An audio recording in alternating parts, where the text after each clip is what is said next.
Hello students, welcome to Amar tuition classes Sardar Nagar Ahmedabad. आज मैं आपका 11th स्टैंडर्ड में जो आपका ये इको का चैप्टर चल रहा है, चैप्टर नंबर 2, उसका मैं आपको क्वेश्चन नंबर 6 करवा रहा हूँ। ये स्क्रीन पर जो दिखाई दे रहे हैं ये मेरे नोट्स हैं। अगर आपके पास नोट्स अवेलेबल नहीं है तो आप डिस्क्रिप्शन में दिए गए नंबर पर मुझे कांटेक्ट कीजिए और आपको नोट्स प्रोवाइड करवाएंगे।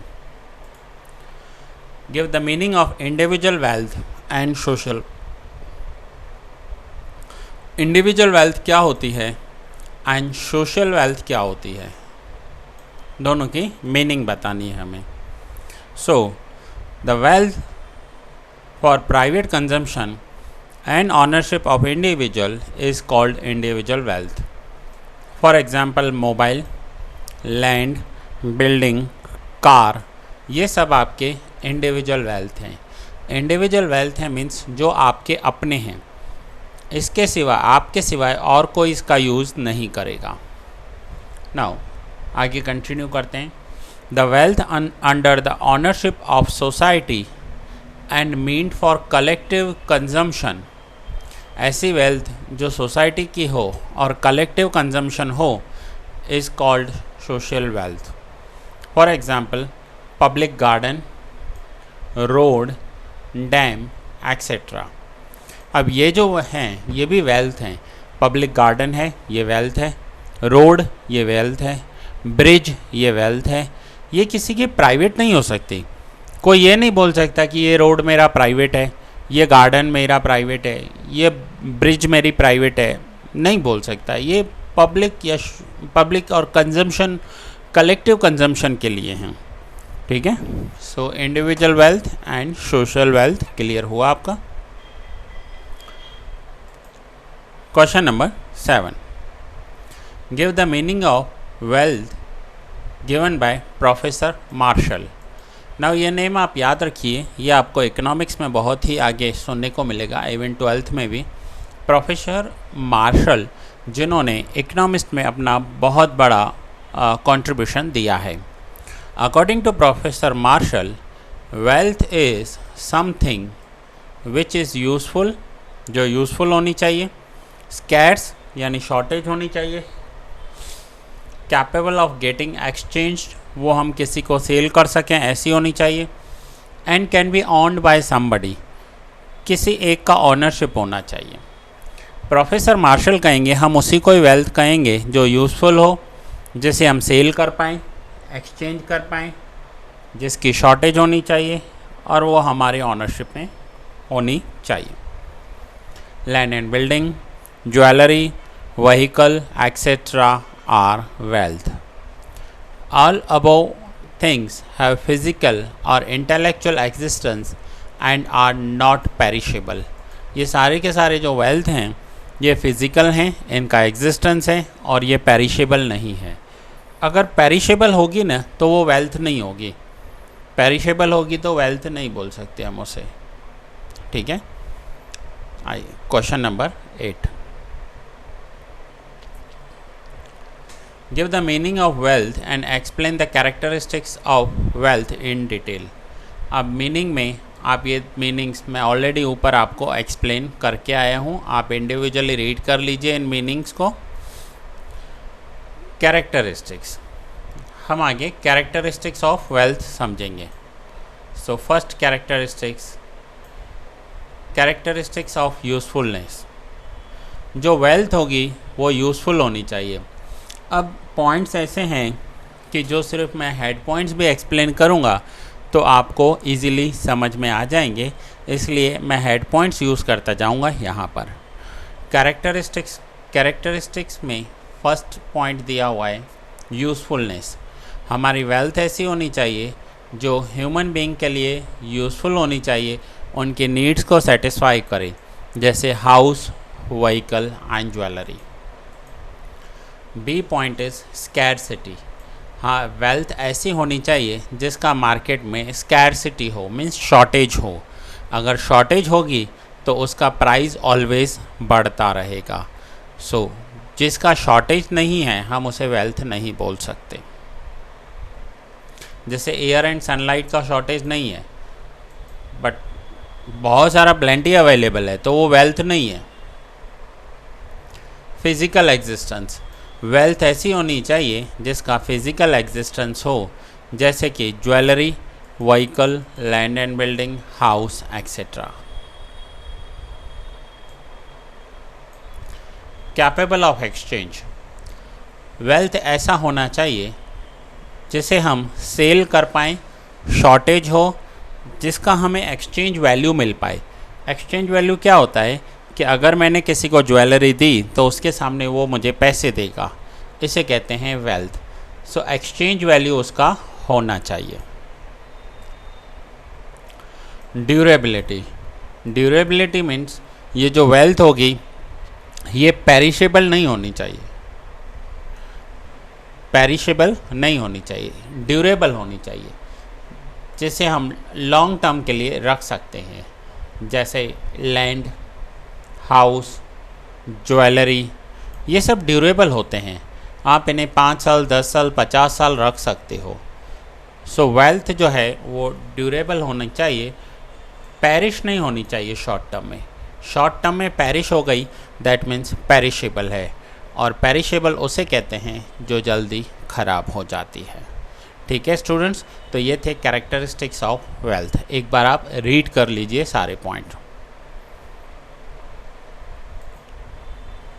Question number 9, give the types of wealth and explain the difference between national wealth and international wealth. अब हम national wealth and international wealth के लिए डिस्कस करेंगे कि नेशनल वेल्थ कौन सा है एंड इंटरनेशनल वेल्थ कौन सा है। According to Marshall, wealth is something which is useful, scarce, capable of getting exchange and can be owned by somebody। ये डेफिनेशन हम ऊपर रीड करके आए हैं। Wealth can be classified as under, first is individual wealth, जो already मैंने आपको ऊपर एक्सप्लेन किया है। जो हमारी पर्सनल वेल्थ होती है उसे इंडिविजुअल कहते हैं, जैसे हमारे व्हीकल्स, कार, मोबाइल, घर, land.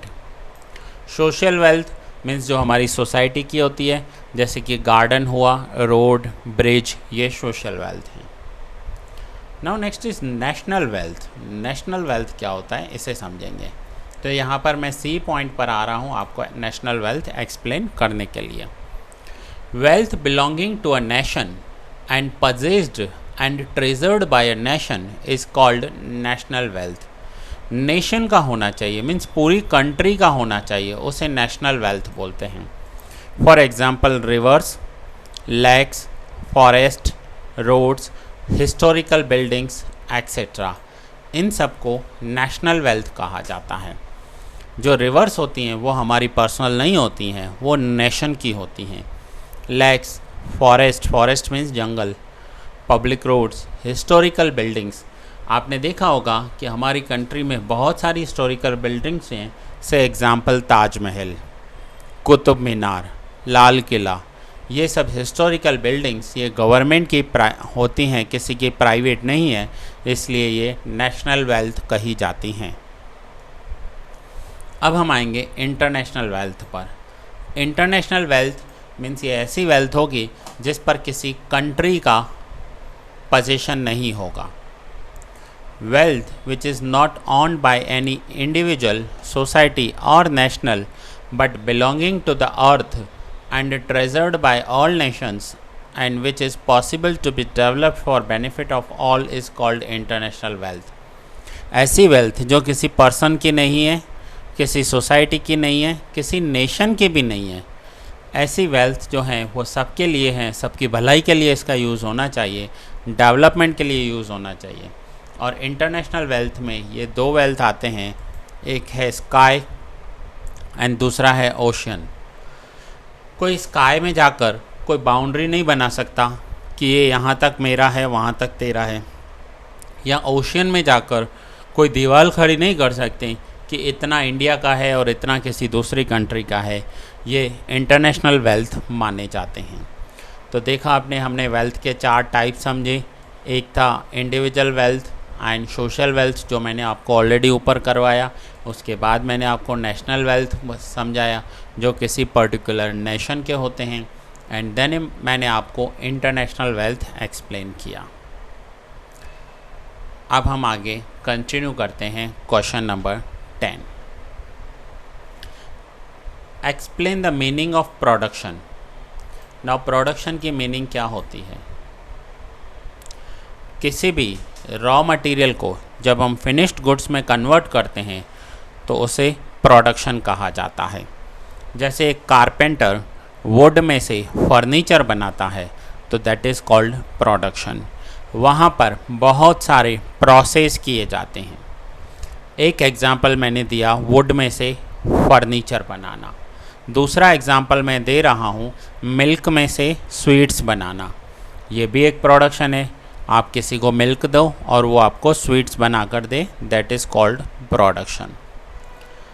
In the economics, production is process or the activity of conversion of raw material, underline करोगे, conversion of raw material and resources into final goods which satisfy human wants, which satisfy human wants means raw material को final goods में convert कर दें और human needs को satisfy करें, इसे कहते हैं production।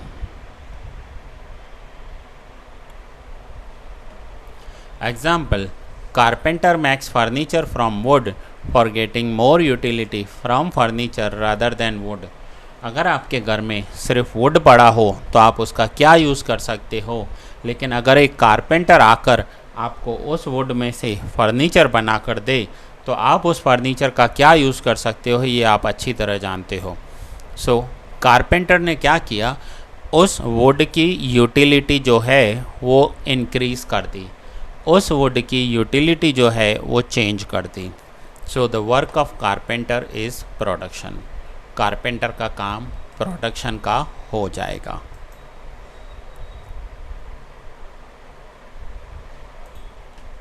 Give the meaning of factors of production with example.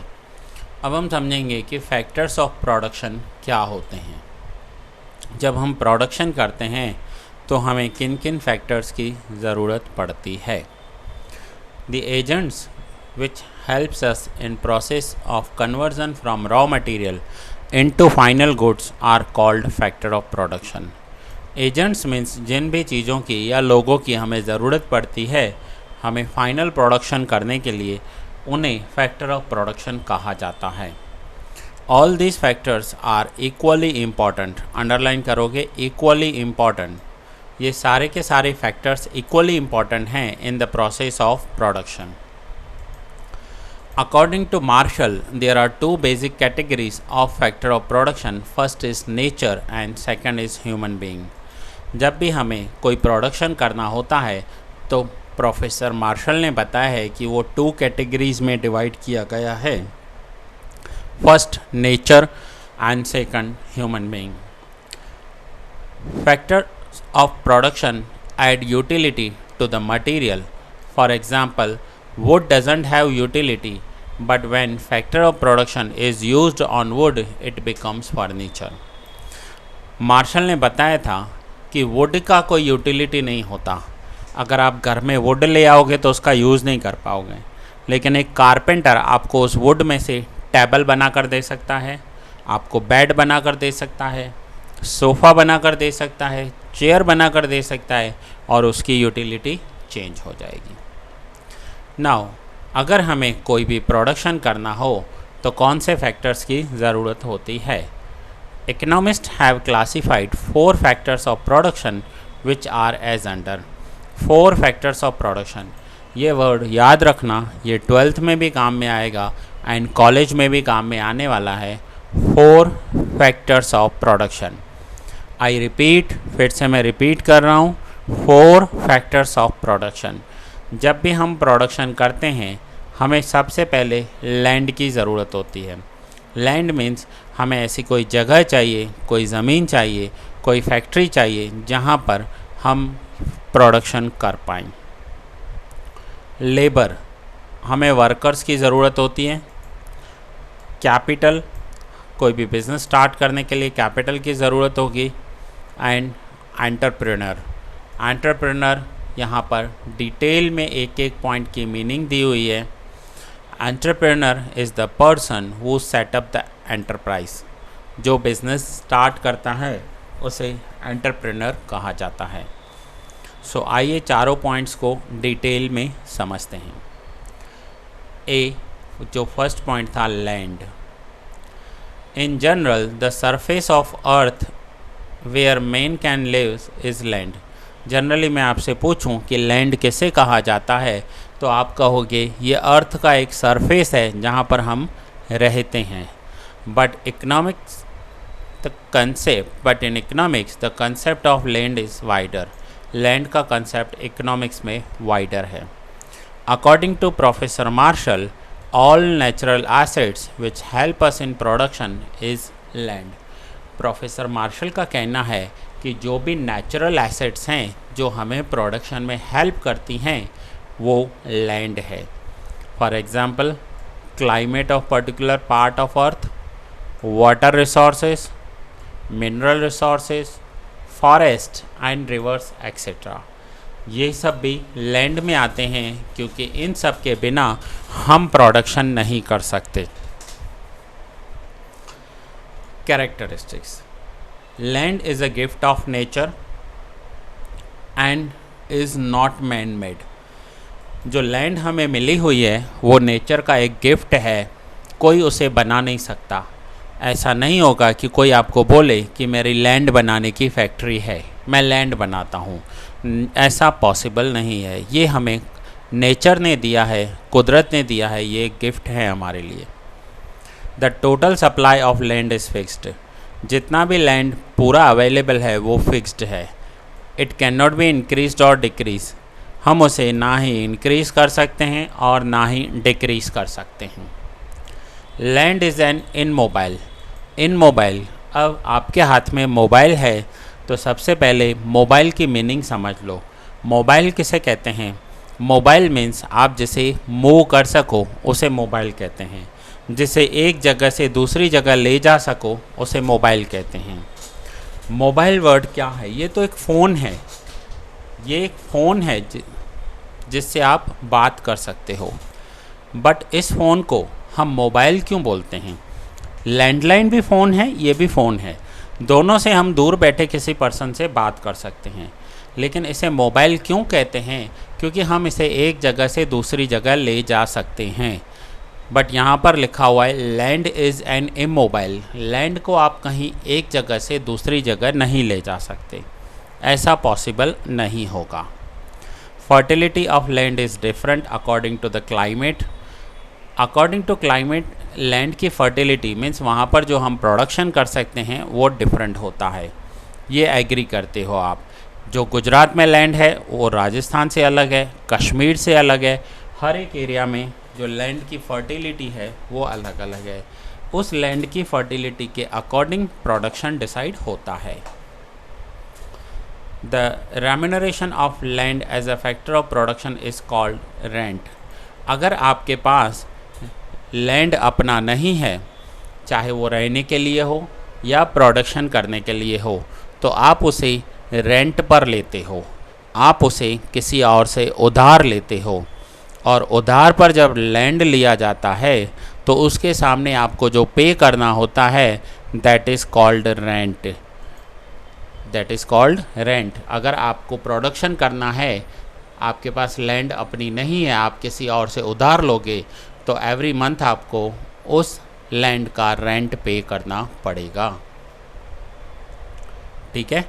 सो ये है लैंड। लैंड के बाद है लेबर। लैंड के बाद आएगा लेबर। फिजिकल और intellectual work done by human to earn returns which is done under the supervision of some authority is called labour. कोई फिजिकल वर्क करता है या इंटेलेक्चुअल वर्क करता है। इंटेलेक्चुअल वर्क करना मीन्स दिमाग से काम करना। एक चार्टर्ड अकाउंटेंट का काम इंटेलेक्चुअल वर्क होता है। सो चाहे वो फिज़िकल मज़दूर हो, मज़दूरी कर रहा है, या कोई दिमाग से काम कर रहा है, और उसके सामने एवरी मंथ उसे जो पैसे मिलते हैं उसे वेजेस या सैलरी कहा जाता है। किसी भी प्रोडक्शन में हमें सबसे पहले लैंड की ज़रूरत होती है और उसके बाद सेकंड नंबर हमें लेबर्स की ज़रूरत होती है। बिना लेबर हम कोई भी प्रोडक्शन नहीं कर सकते। ठीक है। Labour and labourer are inseparable. Labour can not be stored so it is perishable factor of production. देखिए, लेबर स्टोर नहीं कर सकते। लेबर स्टोर नहीं कर सकते का मतलब है कि जो भी आपको दिन मिले हैं, जो भी आपको लाइफ मिली है, उस लाइफ को आपको काम करना है, प्रोडक्शन करना है। लेकिन अगर आप एक दिन बिना काम के बैठ गए तो वो दिन आपको वापस नहीं मिलेगा। सपोज़ करो एक लेबर को एक महीने में 30 दिन मिलते हैं और वो उस 30 दिन में से 15 दिन बैठ गया, काम करने ही नहीं गया, तो वो 15 दिन उसे वापस नहीं मिलेंगे, वो उसके लाइफ के लॉस्ट हो गए 15 दिन। सेम आपके साथ है, आपको एग्ज़ाम्स के लिए एक साल पूरा दिया जाता है। अब ऐसा क्यों होता है कि एक स्टूडेंट फर्स्ट आता है और दूसरा स्टूडेंट लास्ट आता है? कुछ तो होगा वहाँ पर। जो फर्स्ट आया होगा उसे जो मिले हुए पूरा एक साल था, उस साल के जितने भी दिन थे उसका उसने बहुत अच्छे से यूज़ किया होगा। हो सकता है रोज़ के 2 से 3 घंटे या 5 घंटे पढ़ाई की होगी और दूसरे ने वो ही 2 से 3 घंटे या 5 घंटे व्हाट्सएप पर निकाले होंगे। सो ये वापस नहीं आएगा। टाइम कभी भी वापस नहीं आता। अगर आप टाइम को वेस्ट कर रहे हो तो ये सबसे बड़ी प्रॉब्लम होगी आगे जाकर। सो लेबर स्टोर नहीं कर सकते, पेरिशेबल है। अगर आपने 1 घंटा व्हाट्सएप पर बिता दिया तो वो वापस नहीं मिलेगा आपको। उस 1 घंटे में आप बहुत कुछ कर सकते थे लेकिन आपने लॉस्ट कर दिया। The mobility of labour is influenced by social and economic reason. Labours का मोबिलिटी हो सकता है। गुजरात में काम करने वाला महाराष्ट्र में जा सकता है, अहमदाबाद में काम करने वाला मुंबई जा सकता है। लेबर को हम एक जगह से दूसरी जगह ले जा सकते हैं। इंडिया के लेबर्स अमेरिका जाकर काम कर सकते हैं। So labour is most mobile factor of production. सबसे ज़्यादा जो मोबाइल होता है, एक जगह से दूसरी जगह जाता है, वो है लेबर। आपके पेरेंट्स भी या बिज़नेस करते होंगे या जॉब करते होंगे तो आप उन्हें देखिए, वो रोज़ सुबह उठकर जहाँ पर उनका बिज़नेस होता है या जॉब होती है वहाँ जाते हैं।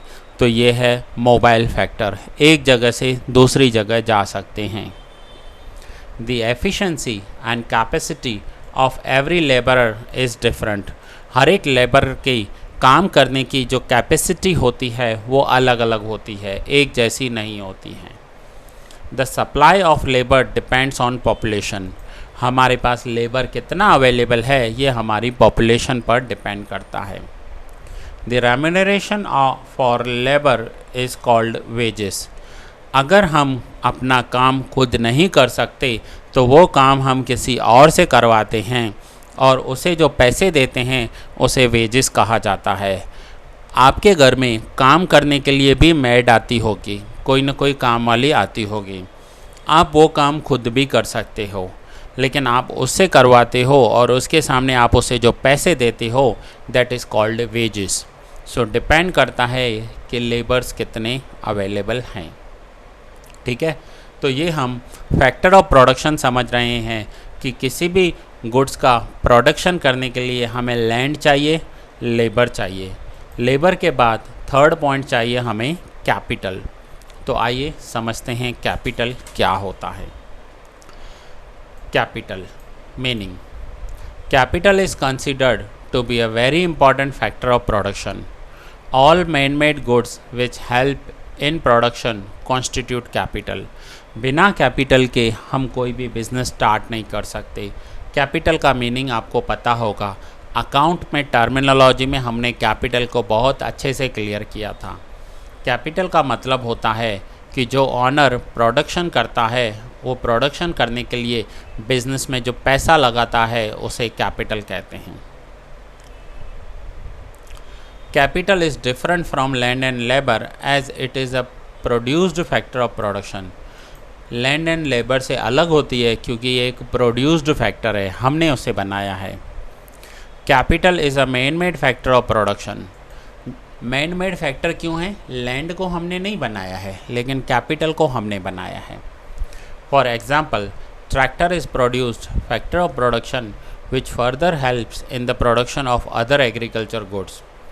ट्रैक्टर को फैक्टर ऑफ प्रोडक्शन बोलते हैं क्योंकि ये जो कंज्यूमेबल एग्रीकल्चर प्रोडक्ट है उसके प्रोडक्शन करने में हमारी हेल्प करता है। There is a difference between capital and wealth. Capital and wealth के बीच में डिफरेंस है। Some goods are factor of production as well as wealth. Some goods may be wealth but not factor of production. For example, personal vehicle. अब अगर किसी के पास vehicle है तो वो हमारी पर्सनल वेल्थ है, लेकिन पर्सनल व्हीकल है जैसे आपकी एक्टिवा है, कार है, तो उसे आप वेल्थ कहोगे, पर्सनल व्हीकल कहोगे। लेकिन अगर ट्रैक्टर होगा तो वो फैक्टर ऑफ प्रोडक्शन है वो भी व्हीकल, लेकिन वो दूसरे गुड्स को प्रोड्यूस्ड करने में, एग्रीकल्चर प्रोडक्शन करने में हेल्प करता है, जबकि आपका एक्टिवा या आपकी कार किसी दूसरे प्रोडक्ट को प्रोड्यूस करने में हेल्प नहीं करती। सो आप एक्टिवा या कार का यूज़ करते हो, वो प्राइवेट पर्पज़ है, लेकिन जब एग्रीकल्चर प्रोडक्शन के लिए ट्रैक्टर का यूज़ किया जाता है, that is called factor of production. Characteristics देखें। Capital is a man made factor of production. ये एक man made factor of production है। It is the most mobile factor. Most mobile factor means हम एक जगह से दूसरी जगह उसे ले जा सकते हैं। पैसे हैं, आपको पता है, पैसे मीन्स आज आपके पास हैं, कल किसी और के पास होंगे, तो ये अंडरलाइन कर लो, मोस्ट मोबाइल फैक्टर है। It is a square factor of production. इसकी हमेशा स्कैरसिटी रहती है। स्कैरसिटी यानी शॉर्टेज। किसी के पास कितना भी पैसा हो उसे वो कम ही लगता है। सो ये स्केयर फैक्टर ऑफ प्रोडक्शन है। The remuneration of capital is called interest. अगर आपके पास पैसा अपना है तो ठीक है, और अगर नहीं है और आपको कुछ प्रोडक्शन करना है तो वो पैसा आपको किसी और से उधार लेना होगा, और उस उधार पर लिए हुए पैसे के सामने आपको हर महीने इंटरेस्ट देना पड़ेगा। ठीक है। Now fourth point, entrepreneur. Entrepreneur is a person who sets up the enterprise. Entrepreneur is the factor who brings all the factors of production together. For example, land, labor and capital. Entrepreneur वो होता है जो business start करता है।